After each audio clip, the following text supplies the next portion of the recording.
Olá, estamos começando mais um episódio de podcast para o portal Negócios de Beleza, uma iniciativa da Beauty Fair, que tem por objetivo profissionalizar o setor com os profissionais mais renomados do mercado. Aqui comigo está Daniel Zucchi, que é fisioterapeuta com mestrado em bioengenharia, trabalhou com pesquisas em drenagem linfática e hoje atua em pós-operatório e endolaser na clínica da esposa famosa, Flávia Medeiros. Bem-vindo! Obrigado. Uma honra te receber aqui, obrigada por essa parceria. Obrigado vocês, obrigado pelo convite. Para mim é uma honra poder estar aqui, bater esse papo com vocês, contar um pouquinho da minha história.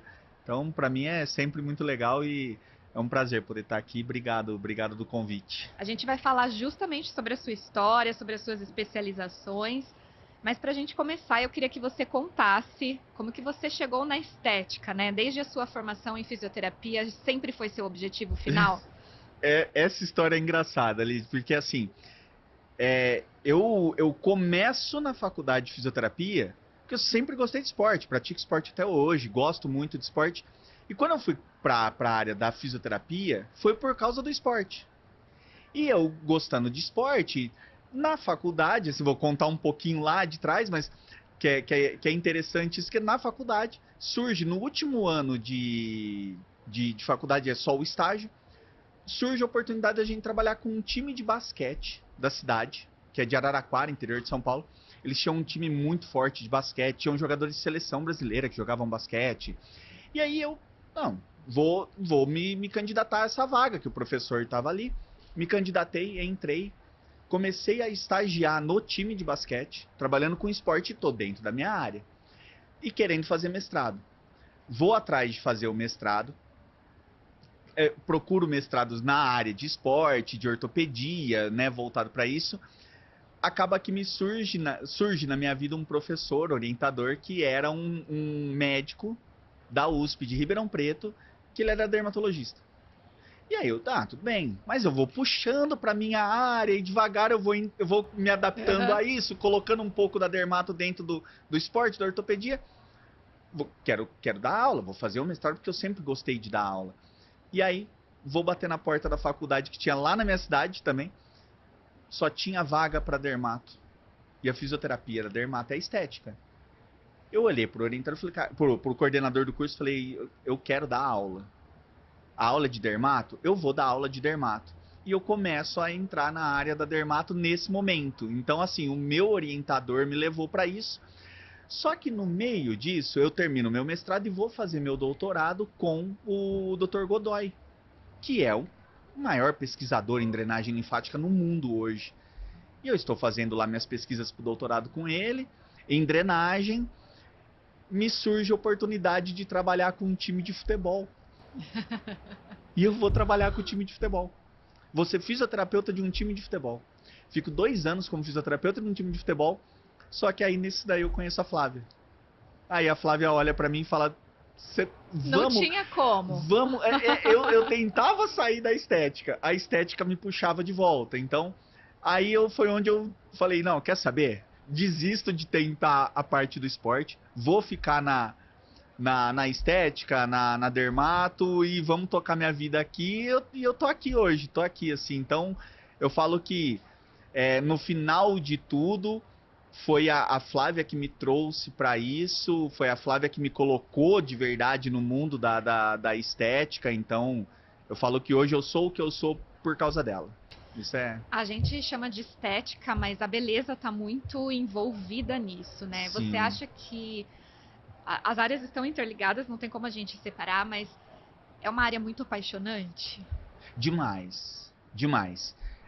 Cada dia tem uma coisa nova, cada dia tem uma novidade. Eu sou muito ativo em relação a isso. Eu gosto de procurar as novidades, de estar sempre estudando, sempre me aprimorando. Então, a estética ela evolui, a beleza, num geral, ela evolui muito. Então não é só uma questão, acho que assim, é uma área que é extremamente apaixonante por isso. Ela não é uma área que ela trava, o esporte, a ortopedia, ela tem uma certa trava, um certo limite. A estética a gente não faz, já está indo para 10 anos já que eu tô envolvido nessa área diretamente, sem sair e voltar, né? mas faz 10 anos que eu estou envolvido realmente com essa parte, que eu conheci a Flávia, que a gente resolveu mesmo. E é uma área que cresce demais. Eu falo que a estética, a beleza, ela cresce 50 anos em 5. É impressionante, É né? Número de impressionante. eventos, lançamentos, é muita Eventos, coisa. lançamentos, aparelhos novos, tecnologias, os produtos em si. A gente está entrando numa era muito, um divisor de águas muito grande. A gente está entrando nessa era agora de exossomas, do próprio PDRN, a era do laser que a gente entrou. Então, assim, é muita novidade, é muito legal. E é gostoso, isso é bom, é bom. Às vezes a gente não consegue acompanhar, mas quando a gente consegue acompanhar tudo é muito legal. E as aulas continuam, né? Você continua atuando, tem até a fama aí de professor, né? Eu continuo, eu dou meus cursos, as palestras, sempre fui professor. Eu falo até, voltando um pouco na história também, eu falo que eu estava contando isso para alguém essa semana. Eu lembro onde eu estava deitado no sofá da casa da minha mãe, eu lembro a posição que a minha mãe estava, a posição que eu lembro a roupa que eu estava. Quando eu olhei para ela e falei assim, mãe, eu quero fazer mestrado porque eu quero ser professor. Eu estava no 3º ano de faculdade. É muito gostoso quando a gente consegue realizar também, É né? gostoso, é gostoso. Eu gosto demais, assim, essa parte de palestras, de aulas, cursos, é uma coisa que também sempre me cativou muito, porque eu dar uma aula, uma palestra, querendo ou não, uma palestra de 40 minutos, a gente acaba tendo uns insights muito legais, que aí a gente volta para casa e fala, poxa, aquele insight que eu tive na palestra eu posso usar na clínica, e eu não tinha pensado nisso até hoje. Então eu aprendo dando aula. E também é possível mudar a vida das pessoas que estão ali te ouvindo, né? Demais, demais. Assim, a gente tem muitos relatos de profissionais que mudaram de vida, de profissionais que conquistaram suas clínicas. Então, a gente tem muito, muito relato. É bem legal, é bem interessante, é gostoso. Muito bem. Você acabou se especializando também no tratamento de lipedema, Sim. né? Eu queria que você explicasse um pouquinho o que é lipedema. Eu acho que tem muita confusão até do próprio termo, né? Conta pra gente. O lipedema, ele é uma... Eu vou colocar como doença, mas entenda que assim, não é uma doença, vou colocar como um acometimento que ele está muito voltado a um acúmulo anormal de gordura. E isso gera diversas denominações para ele que não são reais.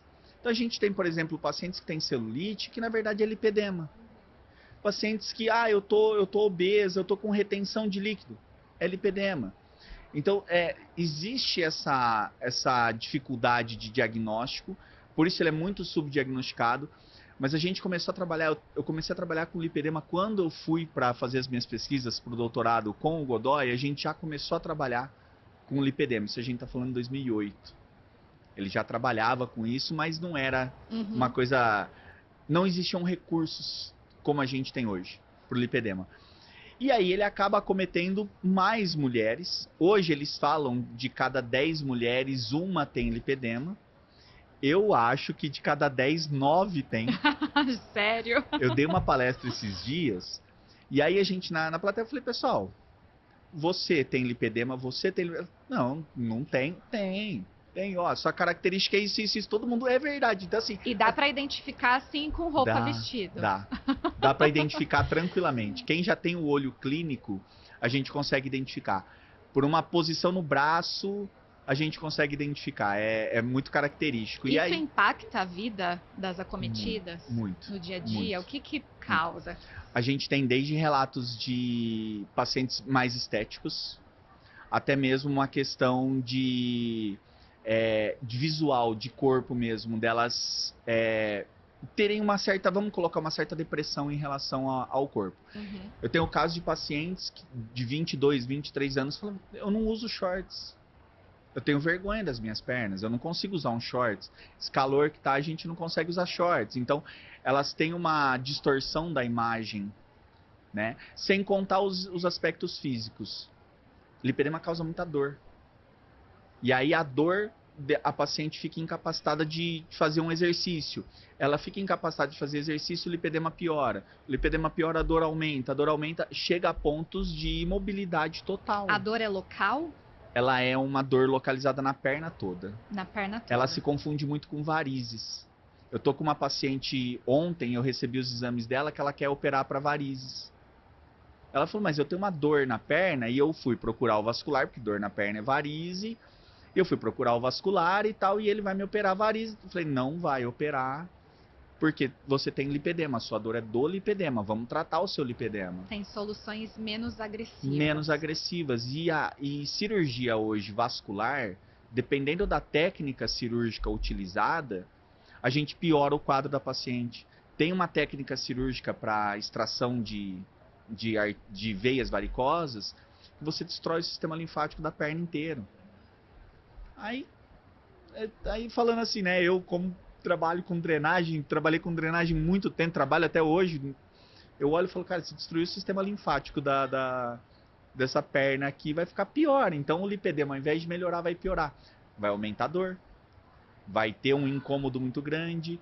Então, assim, é toda uma relação. Então tem que ter um certo cuidado. O lipedema, ele é uma doença ainda muito subdiagnosticada, com poucos conhecimentos, e o pessoal acaba confundindo. Então, a gente já sabe hoje, 40% das pacientes com lipedema tem varize. É comum. Mas a dor não é da varize, sim a dor é do lipedema. E aí é onde a gente acaba tendo uma confusão grande, assim. Mas tem solução. É a próxima pergunta. O que a gente faz para tratar o lipedema, evitar? Não sei se tem também medidas preventivas. Infelizmente, evitar não. O lipedema, ele é uma doença genética. Ele está ali no gene, e a mulher, quando ela sofre a bomba hormonal, o gene, ele liga, ele liga o gene ali. Então, ela já tem o gene instalado, não tem como prevenir isso daí. A partir do momento que ele está instalado, a principal forma de você conseguir cuidar dele é a alimentação. O lipedema, ele tem um fator que ele não inflama, mas ele adora uma inflamação. Você inflamou seu corpo, o lipedema é tudo que ele quer. Então, normalmente, quando as mulheres estão em situações mais vulneráveis, né? Numa rotina muito agitada, que a alimentação fica desregrada, sem descanso, sem exercício. Açúcar, glúten, lactose são os piores alimentos que pode existir para um lipedema. Porque eles são altamente inflamatórios. E por eles serem altamente inflamatórios, acaba piorando. E é o que você falou. Acaba tendo sim uma questão ali de em situações vulneráveis, vamos colocar assim, você acaba piorando bastante o lipedema. E não é, só deixar claro, não é uma exclusividade de mulher. Eu tô com 2 casos de homens com lipedema. Eu tenho 2 casos de homens, porque existe a gordura e a testosterona, quando elas se unem, elas sofrem um processo de aromatização. Então existe uma enzima aromatase que transforma, que ela é produzida quando testosterona e gordura se juntam, e aí você acaba tendo aromatase, e a aromatase faz a testosterona virar progesterona, hormônio feminino. Tem uma transformação, então. A partir do momento que você tem a progesterona ali, automaticamente esse lipedema pode se desenvolver. Se a gente observar adolescentes que tenham obesidade, eles têm ginecomastia. A bomba hormonal de testosterona dá aquele boom nele na puberdade, ele já é um pouco mais obeso, tem um pouco mais de gordura corporal, isso se transforma em progesterona e pode dar ginecomastia e dar o lipedema também. Então já tem casos, eu tenho 2 casos de homens que têm lipedema. Então não é exclusivo de mulheres. Fala-se em mulheres, mas existem casos de homens, mas é que é subdiagnosticado também, né? O ponto de partida, então, para começar a reverter a situação é a alimentação. 70% do lipedema é alimentação. E o que a gente pode associar? Exercício físico correto. A gente tem observado hoje que o lipedema, ele adora musculação. Quanto mais musculação você fizer, mais você vai piorar o lipedema. E como que a gente identifica esse exercício físico correto? Eu não sou personal, então assim, né, até pedir desculpa para os personagens que estiverem assistindo aqui, eu não sou personal, mas a minha observação clínica é essa. Você não pode fazer exercícios de força. Os exercícios têm que ser com o peso do corpo da paciente e mais aeróbicos. Menos força e mais aeróbico, mais resistência. Aí você consegue melhorar. A partir do momento que você coloca o paciente para fazer um leg press, uma mesa extensora, uma mesa flexora, o lipedema começa a ter um aumento. Isso é uma observação que a gente tem e hoje a gente consegue até orientar personagens, mas não dar um treinamento. Ah, personal, posso fazer um treinamento? Eu não sou personal, eu sou só fisioterapeuta. Mas hoje a gente já tem personagens especializados nessa área, que já conseguem identificar, mas o exercício é importante. E óbvio que a estética vem para complementar tudo isso. E dentro da estética, o que a gente tem de possibilidades para o Dentro da lipedema? estética, hoje, a gente tem que sempre pensar nessa inflamação. Quais são os aparelhos que reduzem a inflamação? Então, eu vou ter ondas de choque, é uma das melhores terapias, se não a melhor terapia para lipedema. A drenagem linfática, eu sou suspeito, porque aí é minha área, então eu vou falar, mas a gente sabe que a drenagem melhora todo o processo inflamatório, diminui a inflamação, então a drenagem é super importante para isso também. E a gente tem um trabalho muito legal com TCAR terapia. A TCAR terapia, a radiofrequência direcionada também, ela tem dado resultados legais, só que aí é aquilo, a TCAR terapia ela gera um pouco de inflamação. Então a gente tem que entrar com a TCAR terapia, mas ao mesmo tempo já entrar com os anti-inflamatórios, a onda de choque, a drenagem, para a gente poder diminuir a inflamação que acontece dessa TCAR terapia para diminuição de gordura. E a gente tem bons resultados com isso. Mas nada se compara à alimentação. Nada se compara. É um tratamento complexo e associado, né? Super associado. Tem que ter, é multidisciplinar, não tem como. Não adianta a gente controlar a alimentação e o personal não saber que exercício vai passar. Não adianta controlar a alimentação e o esteticista não saber como que ele vai agir nesse caso. Não tem. Então, assim, ele tem que ser multidisciplinar. Tem que ser multidisciplinar. Tem pesquisas mostrando a dieta cetogênica muito boa. A dieta cetogênica tem se mostrado bem interessante para lipedema. Mas aí um nutricionista vai saber indicar melhor isso também, né? Uhum. Melhor. Essa é uma possibilidade para as clínicas, de repente, tratarem tudo isso num só lugar, com profissionais diversos? É o que acontece já? É o mais recomendado? É o mundo ideal. Mas a gente sabe que o mundo ideal, às vezes, é meio distante disso. Então, hoje a gente não tem uma... São poucas clínicas que a gente consegue ter um personal lá dentro. Nutricionista é mais fácil, mas ter um personal é mais difícil. Ter um espaço para você trabalhar com isso é mais difícil. Hoje a gente tem clínicas que tem um personal, e aí quando vai passar por uma consulta, chama o personal vê a paciente, e a gente fala, ó, essa paciente precisaria disso daqui, o personal vai e faz. O nutricionista precisa disso, ele vai e faz. Ele vai, a gente consegue orientar, ter parceiros, mas dentro da clínica é difícil pela questão de espaço. A questão do espaço é um pouco mais complicado, então, mas o mundo ideal seria entrar e sair com tudo entrar resolvido. E sair com tudo resolvido, com certeza. Muito bem. Falando agora um pouquinho de demandas de pós-operatório ou pós-procedimentos de uma forma geral, né? A gente vê aí um aumento gigantesco, né, de pessoas procurando procedimentos injetáveis, a cirurgia plástica. Para tudo existe um pós, né? O resultado final ele depende do pós. Os pacientes cumprem isso ou não? Porque aqui no Brasil a gente não é tão disciplinado, né? Olha, eu vou te falar que ainda, assim, a gente tem alunas fora, né, do Brasil. Eu vou te falar que ainda no Brasil a disciplina é um pouco melhor do que fora, porque olha, tem uns lugares, e por incrível que pareça, os lugares que eu mais tenho alunas que têm problemas com pacientes pós-operatório é Estados Unidos. Elas não têm essa disciplina, elas não têm esse rigor, elas não têm, talvez elas não tenham esse culto ao corpo. Uhum.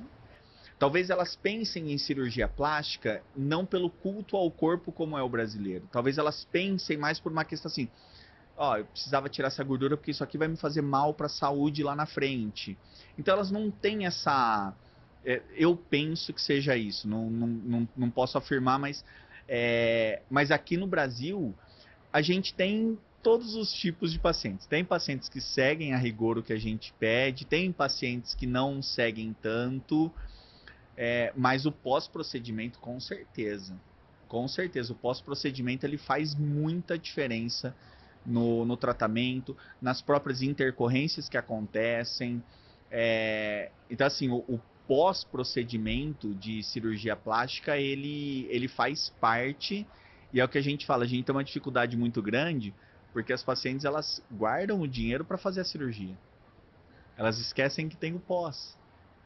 E é onde começa o problema, porque aí elas querem prolongar o pós-operatório delas. Ah, eu quero fazer em um mês e meio, 2 meses.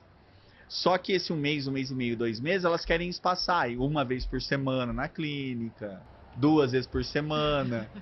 E aí, para nós é complicado, porque um pós-operatório hoje, qualquer cirurgia plástica hoje, mínima que seja, são pelo menos 10 sessões imediatamente. De drenagem, né? De drenagem, de aparelhos, do que for necessário fazer, mas a gente trabalha dessa forma. E quando a gente consegue uma paciente assim, a gente diminui muito os problemas dela. De intercorrência, de abrir ponto, de fibrose, de seroma, a gente consegue diminuir bastante. Mas é difícil. É difícil, é complicado. A gente tem bastante dificuldade para isso. E pode comprometer também o resultado final, né? Compromete, porque ela pode ter uma intercorrência. E aconteceu comigo, assim, óbvio, eu tinha uma paciente, e aí, um belo dia, ela me liga à noite. Daniel, por favor, me ajuda, eu não sei o que eu faço. O que tá acontecendo? Meu ponto abriu. Ela tinha feito uma cirurgia, meu ponto abriu. Mas, assim, voava líquido daqui a em você, assim. Era um negócio absurdo, escorrendo. Falei, meu, o que você fez e tal? Falei, coloca um absorvente, fecha com esparadrapo, coloca o absorvente. Amanhã você vai na clínica. Ela chega na clínica no dia seguinte. Ela tinha saído para jantar, tinha acabado de chegar em casa, tinha saído para jantar, tava com um casal de amigos. Ela tava bebendo e o marido da amiga tava bebendo. Eles tomaram 1 litro de vinho cada um. E ela com um ponto. Aí o paciente segue o que a gente pede? Não segue. Sempre tem uma explicação, sempre né? E sempre tem um mais, né? Uhum. Mas eu tava lá e eu achei que já tava bem. Sim, você achou que tava, mas não tava. Então é difícil elas seguirem, é complicado. Mas quando segue, vai bem. Existe uma queixa principal aqui no Brasil entre os pacientes, mais comum do que eles queiram corrigir? Tem o procedimento queridinho, a cirurgia queridinha? O que vocês mais têm feito, né? Onde estão as principais oportunidades? Nossa, Lígia, é difícil de te falar, porque assim, a gente tem... Hoje na clínica, nossa clínica ela é multidisciplinar no geral, assim, a gente trabalha com tudo, é difícil a gente falar, cada dia tem uma queixa diferente, o período, a gente pega um período mais frio, as pessoas gostam mais do facial, aí pega esse período agora que a gente está chegando para verão e aí começam os tratamentos para gordura corporal. Eu acho que a gordura localizada e celulite não sai de moda. A gente está implantando agora a nossa harmonização glútea e a gente fala que glúteo é a nova face. Então, o pessoal, entre cuidar da face e cuidar do glúteo, o pessoal está preferindo fazer glúteo. Então, o glúteo virou a nova face. Então, acho que hoje a gente está entrando num mundo da face, do glúteo, muito grande. Mas não dá para falar assim, a gordura localizada, ela sempre vai estar ali. Ela sempre vai estar no local, mas a gente está entrando numa era bem interessante. Os profissionais que quiserem aí, que estiverem pensando, o glúteo está sendo uma área bem legal, tá tendo uma procura muito grande. nessa parte. Legal, legal. Mas é assim, a gordura localizada num geral, celulite, no caso, que aí vai entrar a harmonização. São sempre os pesadelos. Sempre. Mas a cirurgia plástica, ela cresceu bastante. Principalmente na pandemia, né? O pessoal tava em casa. Então, como você tem aquele downtime de cirurgia, o pessoal tá em casa, pô, deixa eu fazer a cirurgia porque eu tô trabalhando home office, eu posso ficar aqui, eu posso fazer, eu não teria... Não tem outras... não Não tem... impacta, né, na eu agenda, não enfim. preciso tirar férias nem nada, eu tô aqui, tô sentado, eu tô trabalhando em home office, faço minha reunião, vou, a pessoa vem, faz a drenagem em mim, eu volto. Então, cresceu muito isso. E, então, assim, as cirurgias, mas a gordura localizada e agora o glúteo tá bem... Em alta. Tá bem alta, tá bem alta. Falando um pouquinho de especializações, né, que são necessárias para ser um profissional de sucesso, para ser um profissional de qualidade, que vai fazer um procedimento com segurança, o que precisa ter hoje em dia? Acho que nunca se para, né, de estudar, na verdade. Eu acho que não, mas eu acho que, sabe uma... Sua pergunta é interessante, eu não tinha parado para pensar sobre isso, mas eu acho que um profissional, para ele fazer um procedimento com segurança, acho que é bom senso. Acho que não tem especialização. Porque ele pode ter também vários certificados e não agir com ética. Né? Eu posso, eu já errei muito na minha vida. Então, assim, por mais especializações que eu tenho, mais anos de experiência, eu já errei. Então, acho que bom senso, sabia? Eu acho que é a palavra que Adorei. eu acho que eu usaria isso, porque o bom senso ele vai te trazer para você procurar um profissional bom para se especializar. Então ele vai fazer você procurar um bom profissional para se especializar. Você vai conseguir atender bem esse paciente, entender se aquilo é necessário para esse paciente ou não. Então, de repente, o paciente chega lá para a gente, poxa, eu quero fazer isso aqui, mas isso aqui não dá. Isso aqui eu acho que não é o seu caso. Eu acho que isso aqui não cabe em você. E não sair fazendo e aí dá o problema. Então eu acho que tudo isso gira em torno de ter um profissional com bom senso. Eu acho que para trabalhar com segurança, para trabalhar com qualidade, ter bom senso, sabe? Você pode se especializar, fazer um curso, por exemplo, treina depois, vê como é que faz, procura um profissional bom para se especializar. Tem muitos profissionais bons hoje no mercado para você poder se especializar, fazer um curso, fazer uma pós-graduação. Então, eu acho que assim, eu acho que seria bom senso. Muito bom, Eu acho que adorei. seria isso. Adorei. Acho que em todas as áreas, né? Em todas as áreas. Com certeza, com certeza. Muito bom. Para a gente finalizar, eu queria que você contasse um pouquinho como começou essa parceria com a Beauty Fair, a importância da feira, rotina de agenda por aqui. A Beauty Fair, ela entra na minha vida, ela já tem uns 6 anos, 7 anos mais ou menos que a Beauty Fair ela entrou na minha vida. E aí desde então eu frequento, eu venho aqui e aí eu sou convidado para dar palestras, para dar cursos aqui, palestras, eventos. O ano passado eu estive no palco principal, esse ano eu fiz o pré-congresso em parceria com a Cosmo Beauty e Bramed. Agora eu tenho palestras no stand também, então todo ano eu venho para cá e eu acho que é uma feira, a Beauty Fair ela é uma feira diferente de todas as outras. Ela é uma feira que ela agrega profissionais das diversas áreas. É aquilo que a gente começou a falar no início. A estética e a beleza elas estão unidas. E a única feira que consegue fazer isso é a Beauty Fair. Nenhuma outra faz. Ou é estética ou é beleza. Estética e beleza juntas. Então, assim, se a profissional ela tem essa ideia, ela tem essa noção, ela tá na feira correta, ela tá na feira na principal que a gente tem. Eu acho que isso que é legal. A Beauty Fair ela é um agregador, ela agrega as duas áreas mais importantes dentro de uma estética no geral. Uhum. Dentro de uma estética no geral. Não tem como a gente falar eu vou tratar um rosto da paciente se não tem uma boa maquiagem, um bom cabelo, então assim, não tem como a gente não agregar esses dois. E eu acho que a Beauty Fair ela vem para isso.